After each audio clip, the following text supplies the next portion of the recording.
Hello students, good morning. Today we are reading class 4 subject Hindi. Book है हमारी बागवान. Book बागवान में से हम रीड करेंगे आज चैप्टर नंबर 14. लेसन नेम है फटाकों से तौबा. लेसन नेम है फटाकों से तौबा. तो सभी आप लोग अपनी बुक्स ओपन कीजिए. पेज नंबर 90 निकालिए. पेज नंबर 90, लेसन नंबर 14 और लेसन नेम है फटाकों से तौबा. तो ये प्रस्तुत चित्रकथा के द्वारा फटाकों से होने वाली हानियों के विषय में बताया गया है. इस चैप्टर में क्या बताया गया है कि फटाकों से हमें दूर रहना चाहिए, हमें फटाके नहीं फोड़ने चाहिए और जो फटाकों से होने वाली जो हानियां हैं वह सब इस चैप्टर में हमें बताया गया है. तो ध्यान से आप इस चैप्टर को रीड करिएगा और आप भी जहां तक हो सके कम से कम फटाके फिर फोड़ने चाहिए हमें. तो लेसन द स्टार्ट. मध्य अवकाश का समय था. मध्य अवकाश यानी इंटरवल. आपके स्कूल में होता है ना, ब्रेक इंटरवल होता है, जो उसको हिंदी में बोलते हैं मध्य अवकाश का समय था. 2 दिन बाद दिवाली थी और 2 दिन बाद में ही दिवाली थी. अभिषेक, रोहित और हर्ष तीनों मित्र मैदान में बैठे दिवाली पर विभिन्न प्रकार के फटाके खरीदने की योजना बना रहे थे. 2 दिन बाद दिवाली थी, इंटरवल था, बच्चे है ना पार्क में बैठे थे. अभिषेक, रोहित और हर्ष और तीनों बैठे बैठे क्या कर रहे थे, दिवाली पर कैसे कैसे हम फटाके खरीदेंगे, कौन से हम फटाके खरीदेंगे, इसका वो प्लान बना रहे थे, योजना बना रहे थे. आप लोग भी करते हो ना कि ये वाले फटाके लाऊंगा, मैं वो वाले लाऊंगा. इसी तरह वो तीनों दोस्त ऐसे बातें कर रहे थे. तो मैं भी ढेर सारे रॉकेट और अनार और बम लाऊंगा. उसमें एक दोस्त बोलता है कि मैं भी ढेर सारे रॉकेट और अनार बम लाऊंगा. तो मैं फिर दूसरा बोलता है भाई मैं तो 1000 बम्बों वाली लंबी लड़ी लाऊंगा, जब तड़ करती चलेगी तो बहुत मजा आएगा. और वो कहता है मैं तो 1000 बम्बों वाली बड़ी लड़ी लाऊंगा और वो तड़ चलेगी तो बहुत मजा आएगा. और तीसरा दोस्त बोलता है मैं तो 5 दर्जन बम, फुलझड़ियां और छतरी वाले रॉकेट लाऊंगा. तीसरा दोस्त ऐसे बोलता है. इन तीनों की बातें विज्ञान की अध्यापिका श्रीमती शीतल शर्मा के कानों में पड़ी. उन्होंने मन ही मन कुछ सोचा और फिर वहां से चली गई. जब ये तीनों दोस्त बातें कर रहे थे तो उधर से एक टीचर जा रही थी उनकी साइंस की. उन्होंने उनकी बहू से, जो शीतल शर्मा था उनका नाम, उनकी बातें सुनी और कुछ सोचा और फिर वो वहां से चली गई. मध्य अवकाश के बाद यानी कि इंटरवल के बाद श्रीमती शीतल शर्मा उनकी कक्षा में आई, उनकी क्लास में आई. बच्चों ने खड़े होकर उनका अभिवादन किया, जैसे आप लोग करते हो ना क्लास में टीचर आती है तब. बच्चों ने खड़े होकर उनका अभिवादन किया. अध्यापिका शीतल शर्मा ने वायु प्रदूषण से संबंधित एक चार्ट पेपर शाम पट के पास लटकाया और बोली. जो वो साइंस की टीचर थी फिर उन्होंने क्या करा कि जो वायु प्रदूषण यानी जो एयर पोल्यूशन है उसका एक चार्ट अपने बोर्ड के पास में लटकाया और बोली बच्चों 2 दिन बाद दिवाली है. वो कहती है बच्चों 2 दिन बाद दिवाली है, क्या आपने फटाके खरीद लिए हैं? मैं पूछती है बच्चों से. मैडम जी मैंने बहुत सारे बम खरीद लिए. एक बच्चा बोलता है मैडम जी मैंने तो बहुत सारे बम खरीद लिए. मैडम जी मैं तो पूरे 1000 रुपए के फटाके लाऊंगा. दूसरा लड़का बोलता है कि मैं तो पूरे 1000 के फटाके लाऊंगा. तीसरा बोलता है मैडम जी मैं तो कल खरीदूंगा. और तीसरा बच्चा बोलता है कि मैडम मैं तो कल खरीदने जाऊंगा हमारे ये फटाके. नेक्स्ट. अब अच्छा तो फटाके सभी को पसंद है, लेकिन क्या आप जानते हैं कि फटाके कैसे बनते हैं? अब मैम उनसे पूछती है कि अच्छा तुम्हें फटाके तो सबको पसंद है, लेकिन आप लोगों को पता है कि हमारे फटाके कैसे बनते हैं? अच्छा मैं बताती हूँ. फटाके बनाने के लिए मुख्य रूप से पोटेशियम क्लोराइड और गंधक को मिलाकर एक निश्चित अनुपात में मिश्रण तैयार किया जाता है. इस मिश्रण को मोटे कागज की बेलनाकार आकृति की नली के अंदर भर दिया जाता है. जब फटाके को जलाया जाता है तो इस मिश्रण के जलने से अत्यधिक गैस निकलती है. इससे फटाके के अंदर बहुत ही अधिक दबाव पैदा हो जाता है और बहुत तेज धमाके के साथ वह फट जाता है. इसके साथ ही कई तरह की विषैली गैसें भी निकलती है. और मैडम बच्चों को समझा रही है, बता रही है कि किस तरह से फटाके बनते हैं. कि एक पोटेशियम फटाके के पोटेशियम क्लोराइड और गंधक को मिलाकर एक निश्चित अनुपात में एक मिश्रण तैयार किया जाता है और इस मिश्रण को मोटे कागज की बेलनाकार आकृति की नली के अंदर भर दिया जाता है, जिससे वो फटाके का रूप ले लेते हैं. और फिर उन पटाखों को जब जलाया जाता है तो उस मिश्रण से अत्यधिक गैस निकलती है ना, बहुत अधिक धुआं निकलता है और एक स्मेल भी आती है। तो और तेज धमाके के साथ ही बम फट जाता है और इसके साथ ही कई तरह की विषैली गैस भी निकलती है। देखा होगा ना, हम फोड़ते तो वैसे निकलती है विषैली गैस मैडम। फिर तो वह जरूर नुकसान पहुंचाती होगी। जैसे बच्चों को पता चला कि विषैली गैस, तो बच्चे करे रहे वो तो बहुत ही जरूर नुकसान पहुंचाती होगी। बिल्कुल ठीक कहा तुमने अभिषेक, ये गैस न केवल हमारे लिए बल्कि पशु पक्षी और वनस्पतियों के लिए भी अत्यंत हानिकारक होती है। जैसे बच्चे ने कहा अभिषेक ने, तो मैडम ने कहा अरे ये तो बिल्कुल तुमने ठीक कहा अभिषेक, ये जो गैस निकलती है वह हमारे लिए, मनुष्य के लिए नहीं बल्कि पशु पक्षी वनस्पति इनके लिए भी बहुत हानिकारक होती है। वनस्पतियां मतलब पेड़ पौधे। बच्चों ये चित्र देखो, प्रकृति ने हमारे बचाव के लिए पृथ्वी पर एक छाता ताना हुआ है जिससे हम ओजोन परत कहते हैं, ठीक है। और ओजोन परत सूर्य की पराबैंगनी किरणों को पृथ्वी पर आने से रोकती है। फैक्ट्रियां, वाहनों और पटाखों आदि से निकलने वाला जहरीला धुआं ओजोन की इस परत को नुकसान पहुंचा रहा है। इसी कारण इस छाते में बड़े बड़े छेद हो गए हैं। अब मैम उन बच्चों को एक ही डायग्राम दिखाती है, चित्र दिखाती है, जिससे बताती है कि प्रकृति ने भी हमारे लिए पृथ्वी पर एक छाता ताना हुआ है। क्या पृथ्वी जो हमारी अर्थ है उसके ऊपर एक छाता रूपी बना हुआ है, जिससे हम क्या कहते हैं, ओजोन परत कहते हैं। अब जो ओजोन परत होती है वह सूर्य की पराबैंगनी किरणों को, सूर्य की वो पराबैंगनी जो किरणें होती है, हानिकारक किरणें आती होती है, उनको पृथ्वी पे आने से रोकती है, यानी कि हमारा बचाव करती है। फैक्ट्रियां, वाहनों, पटाखों आदि से निकलने वाला जहरीला धुआं भी ओजोन परत को, इस परत को नुकसान पहुंचा रहा है। जो ओजोन परत हमारे लिए, जो सूर्य के जो हानिकारक पराबैंगनी किरणें आती है उनको पृथ्वी पे आने से रोकती है। और जो वो ओजोन परत को क्या होता है, जो फैक्ट्रियां, वाहन और पटाखों से जो धुआं निकलता है उससे ओजोन परत को नुकसान पहुंच रहा है और उसमें बहुत बड़े बड़े छेद हो गए हैं। ये तो हमें मालूम ही नहीं था मैडम जी, ये बच्चे बोलते हैं ये तो हमें मालूम ही नहीं था मैडम जी। अब नेक्स्ट आगे देखो।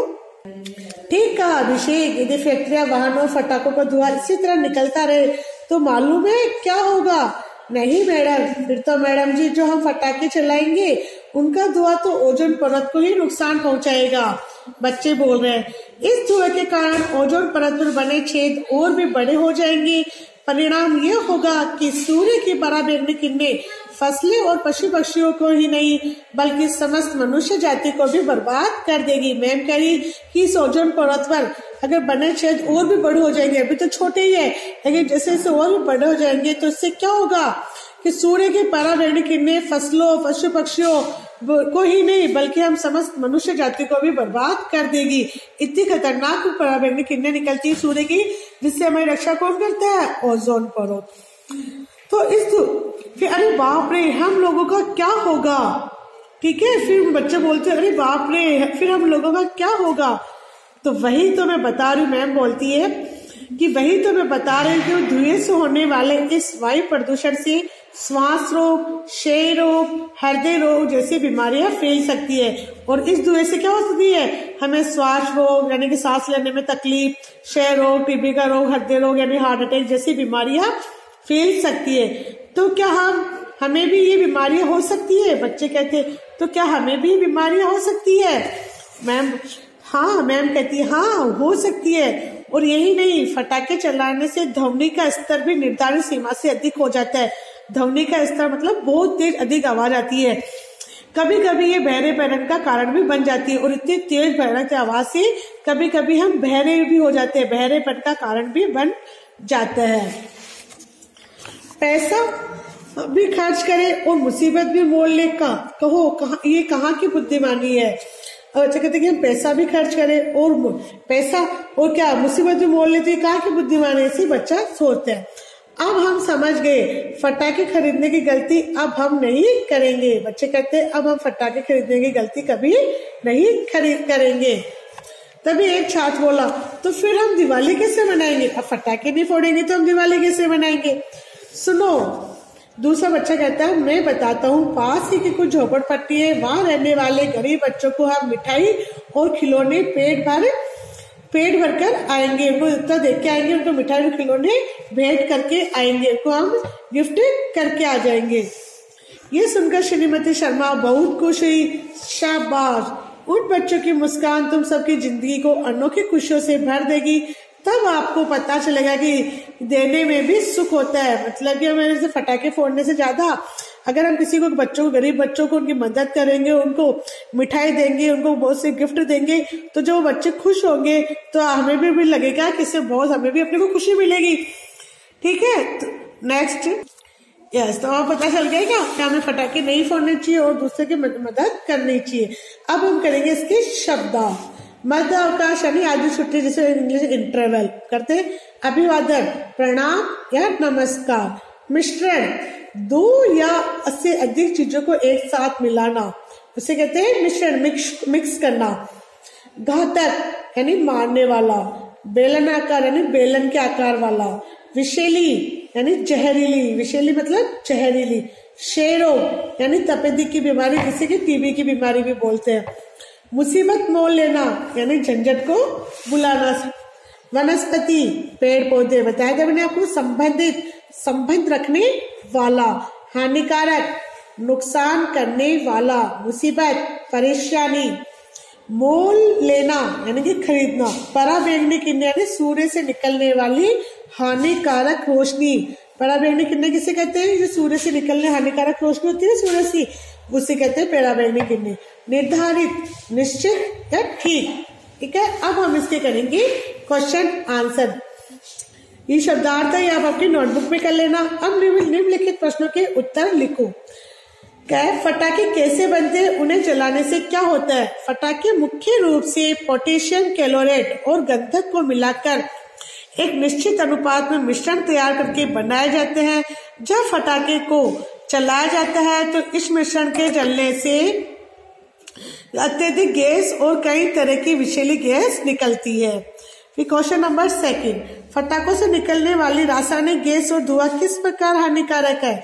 फटाकों से निकलने वाली गैस न केवल हमारे लिए बल्कि पशु पक्षियों और वनस्पतियों के लिए अत्यंत हानिकारक होती है। इसके धुएं के कारण ओजोन परत में बने छेद और भी बड़े हो जाएंगे, जिससे सूर्य की पराबैंगनी किरणें फसलों और पशु पक्षियों को ही नहीं बल्कि समस्त मनुष्य जाति को भी बर्बाद कर देगी। मतलब फटाकों की जैसे जो रासायनिक गैस और धुआं निकलेगी वह हमें इस प्रकार हानि पहुंचाएगी। नेक्स्ट क्वेश्चन, फटाकों के धुएं से होने वाले वायु प्रदूषण और ध्वनि प्रदूषण से कौन कौन सी बीमारियां हो सकती है? तो धुएं से होने वाले इस वायु प्रदूषण से श्वास रोग, क्षय रोग, हृदय रोग जैसी बीमारियां फैल सकती है और फटाकों की अत्यधिक ध्वनि के कारण कभी कभी बहरेपन का कारण भी बन जाती है। विद्यार्थियों ने अंत में दिवाली किस प्रकार मनाने का निश्चय किया? तो बच्चों ने ये निश्चय किया कि पास ही की झोपड़पट्टी में गरीब बच्चों को मिठाई व खिलौने भेंट करके दिवाली मनाएंगे। ठीक है, अब मध्य अवकाश में 3 मित्र किस विषय पे बातचीत कर रहे थे? फटाकों। तो फटाकों पे टिक लगाएंगे। सही उत्तर तो सही का निशान लगा हुआ ना। 2, विज्ञान की अध्यापिका का क्या नाम था? श्रीमती शीतल कुमारी, श्रीमती शीतल खन्ना या श्रीमती शीतल शर्मा? तो श्रीमती शीतल शर्मा पे टिक लगाएंगे। विज्ञान की अध्यापिका ने श्याम पट के पास क्या लटकाया था? चार्ट पेपर, इस पे टिक लगाओ। फटाके बनाने के लिए पोटेशियम क्लोराइड के साथ और क्या मिलाते हैं? गंधक, गंधक पे टिक लगाएंगे। अब नेक्स्ट क्वेश्चन, सही शब्द से एक रिक्त स्थान भरो। ये जो रिक्त स्थान दिए हुए यहाँ पे हमें से इसमें से सही शब्द यहाँ लिखने हैं। मैं तो 5 दर्जन बम, फुलझड़िया और छतरी वाले रॉकेट लाऊंगा। क्या लिखेंगे? फुलझड़िया और छतरी वाले रॉकेट। मध्य अवकाश के बाद अध्यापिका श्रीमती शीतल शर्मा उनकी कक्षा में आई। क्या आएगा यहाँ पे? मध्य अवकाश। फटाके बनाने के लिए मुख्य रूप से किसकी आवश्यकता है? पोटेशियम, क्लोराइड और यहाँ पे गंधक। यहाँ लिखेंगे गंधक की निश्चित अनुपात में मिश्रण तैयार किया जाता है। नेक्स्ट, ओजोन परत सूर्य की किरणों को पृथ्वी पर आने से रोकती है। कौन सी किरणें? पराबैंगनी किरणों को। डी, उन बच्चों की मुस्कान तुम सबकी और अनोखी खुशियों से भर देगी। किसकी अनोखी खुशियां? जिंदगी। तुम सबकी जिंदगी को अनोखी खुशियों से भर देगी। यहाँ लिखेंगे हम जिंदगी। अब है 4th क्वेश्चन, सही मिलान करो। विषैली, विषैली मीन्स जहरीली। ठीक है, वनस्पति मीन्स पेड़ पौधे, 4th से मिलान करेंगे। मुसीबत का क्या होगा, परेशानी, 5th से मिलान करेंगे। पराबैंगनी किरणें यानी कि हानिकारक रोशनी, इससे 1 से मिलान करेंगे। और निर्धारित को 3 से मिलान करेंगे, निश्चित। ठीक है, अब नए शब्द बनाओ। वी से हम इन तीनों को जोड़ के नए शब्द बनाने हैं। जैसे वी को भिन्न से जोड़ा तो विभिन्न, वी को काश से जोड़ा तो विकास, वी को शाल से जोड़ेंगे तो विशाल, और वी को स्वाद से जोड़ेंगे तो विश्वास। उसी तरह प्र को कार से जोड़ेंगे तो प्रकार, नया शब्द बन गया। प्र को दूषण यानी प्रदूषण, प्र को कृति से प्रकृति, और प्र को योग से यानी प्रयोग। ठीक है, इसे पर्यायवाची शब्द देखो, वायु का पर्यायवाची क्या होगा, हवा, समीर। आकृति मीन्स आकार और डोल। और पृथ्वी का धरती, भूमि। और सूर्य का सूरज, दिवाकर। और हृदय का हिये, उड़। ठीक है, तो ये हमारा चैप्टर 14 कंप्लीट हो गया। इसका जो होमवर्क मैंने आपको दिया क्वेश्चन आंसर, ये तो बाकी के तो अपने बुक में फिल कर लेना, और जो क्वेश्चन आंसर है और शब्दार्थ है आपके नोटबुक में कर लेना। Thank you.